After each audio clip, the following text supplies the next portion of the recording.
My gaze is trained on the pavement to keep from stepping on the dog poo that litters the 4 blocks from the sweatshop to my apartment. But I'm not present in the glorious summer afternoon. My thoughts are where they usually dwell, dreaming up fantastic plans of escaping the hellhole I'm living in. Dreaming makes my existence more bearable. Dreaming is my escape. Near the flea market, the air is thick and heavy with the smell of carbon from the coal train tracks. Everything underneath the train bridge is grey, covered in layers of soot and smog. I glance at the sky. Up there, the air is blue and clear, pure and unobtainable. With a sigh, I fall in line at the fresh produce stall, using the waiting time to stretch my sore muscles.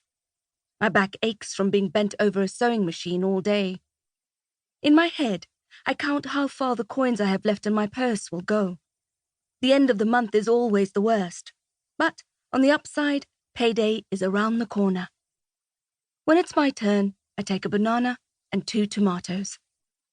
I drag myself the last 2 blocks home, weary to the bone. I'm eager to feed my empty stomach and soak in the warm bath. Then I'll collapse into bed with my new stack of library books. At my building, I curse under my breath. The door that gives access to the street is ajar. The lock is broken again and will take ages before it's fixed. The landlord doesn't maintain the building. That's why the facade is black, with years' worth of grime, and the inside walls mouldy from permanent damp. With my gaze trained on the floor, so I don't step on one of the cats always begging for food, I push the door open with a shoulder while balancing my tote in one hand and my shopping bag in the other. The gloomy entrance is quiet, strangely absent from meows and furry bodies rubbing against my legs. My eyes are still adjusting from the bright daylight to the somber interior. The light switch has been broken for years. I frown, scouting the stairs in the sliver of light that falls in from outside before the door swings shut with a creak and basks the space in semi-darkness.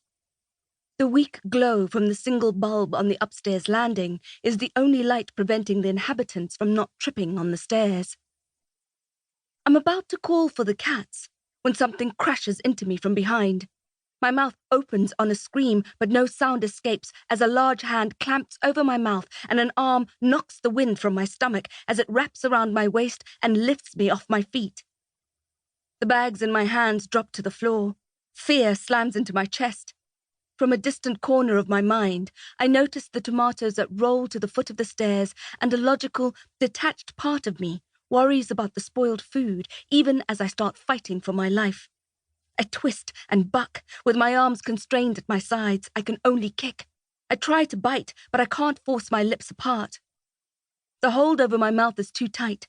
It feels as if my jaw is about to snap.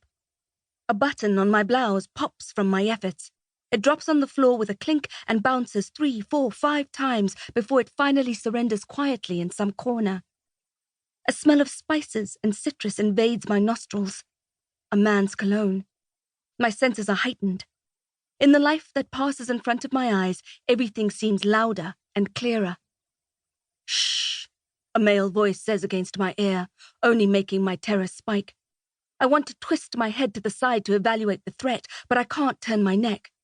2 men manifest from the shadows. One has long blonde hair, and the other is bald with a beard. They move quickly. The blonde one snatches up my bags, while the bearded one goes up the stairs. He looks left and right before giving a nod. At the signal, my captor follows with me. I have to breathe through my nose as he climbs the single flight of stairs to my floor. Like this, the smell of the urine on the stairs and the mold on the walls is stronger. It makes me gag. Or maybe it's how our bodies are pressed together and what he has in store for me.